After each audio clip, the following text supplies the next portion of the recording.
ଶ୍ରୀମନ୍ଦିର ଚାରିଦ୍ୱାରର କ'ଣ ରହିଛି ବିଶେଷତ୍ୱ? ଏହି ବିଷୟରେ ସମ୍ପୂର୍ଣ୍ଣ ବିବରଣୀ ଜାଣିବା ପାଇଁ ହେଲେ ଆମ ଭିଡ଼ିଓଟିକୁ ସ୍କିପ୍ ନ କରି ଶେଷ ପର୍ଯ୍ୟନ୍ତ ଦେଖନ୍ତୁ।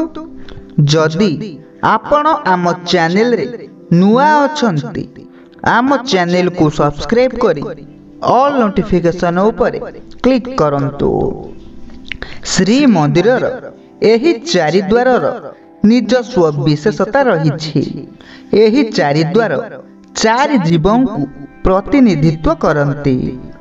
ପ୍ରଥମେ ପୂର୍ବ ଦ୍ୱାରରେ ସିଂହ ପ୍ରତିନିଧିତ୍ୱ କରୁଥିବାରୁ ଏହାକୁ ସିଂହ ଦ୍ୱାର ବୋଲି କୁହାଯାଇଥାଏ। ତେବେ ଆସନ୍ତୁ ଜାଣିବା ସିଂହ ଦ୍ୱାରର କ'ଣ ରହିଛି ବିଶେଷତ୍ୱ। ସିଂହ ଦ୍ୱାର ଉପରେ ଦୁଇଟି ସିଂହ ରହିଛନ୍ତି। ଏହି ଦୁଇଟି ସିଂହ ପ୍ରତିମା ମୋକ୍ଷର ପ୍ରତିନିଧିତ୍ୱ କରନ୍ତି। ବିଶ୍ୱାସ ରହିଛି ଯେ ଏହି ଦ୍ୱାର ଦେଇ ମନ୍ଦିର ଭିତରକୁ ଗଲେ ମୋକ୍ଷ ମିଳିଥାଏ। ଦ୍ୱିତୀୟରେ ପଶ୍ଚିମ ଦ୍ୱାରରେ ବାଘ ପ୍ରତିନିଧିତ୍ୱ କରୁଥିବାରୁ ଏହାକୁ ବ୍ୟାଘ୍ର ଦ୍ୱାର ବୋଲି କୁହାଯାଇଥାଏ। ତେବେ ଆସନ୍ତୁ ଜାଣିବା ବ୍ୟାଘ୍ର ଦ୍ୱାରର ଗୁରୁତ୍ୱ। ବାଘ ହେଉଛି ଧର୍ମର ପ୍ରତୀକ। ଧର୍ମ ହିନ୍ଦୁ ଧର୍ମରେ ଏକ ଗୁରୁତ୍ୱପୂର୍ଣ୍ଣ ଦର୍ଶନ ଅଟେ। ପ୍ରତ୍ୟେକ ମୁହୂର୍ତ୍ତରେ ଆଧ୍ୟାତ୍ମିକ ସନ୍ଧାନକାରୀ ତାଙ୍କର ଧର୍ମ ସହିତ ପାଳନ କରିବା ଆବଶ୍ୟକ କରନ୍ତି।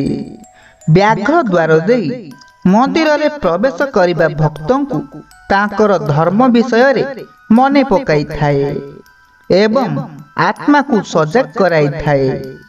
ଏହି ଦ୍ୱାର ଦେଇ ସାଧୁ ଓ ସ୍ୱତନ୍ତ୍ର ଭକ୍ତମାନେ ପ୍ରବେଶ କରିଥାନ୍ତି।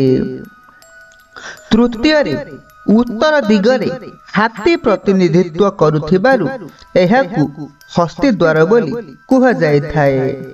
ତେବେ ଆସନ୍ତୁ ଜାଣିବା ହସ୍ତୀ ଦ୍ୱାରର ଗୁରୁତ୍ୱ ସମ୍ପର୍କରେ।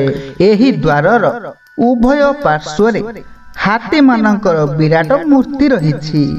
ହାତୀ ଦେବୀ ଲକ୍ଷ୍ମୀଙ୍କ ପାଇଁ ରଥ ଭାବରେ ପରିଗଣିତ ହୋଇଥାଏ। ଏହି ଦ୍ୱାର ଦେଇ ମନ୍ଦିରକୁ ପ୍ରବେଶ କଲେ ଧନ ପ୍ରାପ୍ତି ହୋଇଥାଏ। ଚତୁର୍ଥରେ ଦକ୍ଷିଣ ଦ୍ୱାରରେ ଘୋଡ଼ା ପ୍ରତିନିଧିତ୍ୱ କରୁଥିବାରୁ ଏହାକୁ ଅଶ୍ୱ ଦ୍ୱାର ବୋଲି କୁହାଯାଇଥାଏ। ତେବେ ଆସନ୍ତୁ ଜାଣିବା ଅଶ୍ୱ ଦ୍ୱାରର ମହତ୍ୱ ବିଷୟରେ। ଘୋଡ଼ାର ଅବସ୍ଥିତି କାମ ବା ଲୋଭକୁ ପ୍ରତିପାଦିତ କରିଥାଏ। ଯେଉଁଠି ଜଗନ୍ନାଥ ଏବଂ ବଳଭଦ୍ର ନାମରେ ଦୁଇଟି ଘୋଡ଼ା ରହିଛନ୍ତି। କିମ୍ବଦନ୍ତୀ ଅନୁଯାୟୀ ଭକ୍ତମାନେ ଏହି ଦ୍ୱାର ଦେଇ ପ୍ରବେଶ କରିବା ସମୟରେ ଲୋଭ ଅନୁଭବକୁ ବଳିଦାନ ଦେଇଥାନ୍ତି। ଏହା ବିଜୟର ରାସ୍ତା ଭାବରେ ଜଣାଶୁଣା। ରାଜାମାନେ ଏହି ଦ୍ୱାର ଦେଇ ମନ୍ଦିରରେ ପ୍ରବେଶ କରି ଯୁଦ୍ଧରେ ଜିତିବା ପାଇଁ ପ୍ରଭୁଙ୍କ ଆଶୀର୍ବାଦ ଲୋଡ଼ିଥାନ୍ତି। ଯଦି ଏହି ଭିଡ଼ିଓଟି ଆପଣମାନଙ୍କୁ ଭଲ ଲାଗିଥାଏ, ଭିଡ଼ିଓଟିକୁ ଲାଇକ୍, ସେୟାର, କମେଣ୍ଟ କରନ୍ତୁ। ଯଦି ଆପଣ ଆମ ଚ୍ୟାନେଲରେ ନୂଆ ଅଛନ୍ତି, ଆମ ଚ୍ୟାନେଲକୁ ସବସ୍କ୍ରାଇବ୍ କରି ଅଲ୍ ନୋଟିଫିକେସନ୍ ଉପରେ କ୍ଲିକ୍ କରନ୍ତୁ।